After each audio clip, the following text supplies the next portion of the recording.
IPL থেকে দেশে ফিরে মুস্তাফিজ জিম্বাবুয়ের বিপক্ষে 5 ম্যাচ সিরিজের চতুর্থ ম্যাচে মাঠে নেমে দুর্দান্ত বোলিং পারফরম্যান্স করে সে 3 ওভারে 19 রান খরচা করে 3 উইকেট নিয়ে প্লেয়ার অফ দ্য ম্যাচ হন এবং তার বোলিংগুলো খুব সুন্দর ছিল।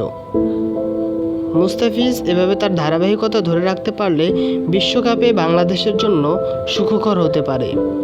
এবারের বিশ্বকাপে মুস্তাফিজ তার ধারাবাহিকতা ধরে রাখবে বলে আশা করা যায়। আইপিএলে সে যেভাবে তার ধারাবাহিকতা ধরে রেখেছে এবং বিশ্বকাপে তার এই ধারাবাহিকতা অব্যাহত থাকবে এবং দেশকে এবং দেশের সবাইকে সে ভালো একটা ফল উপহার দিতে পারবে।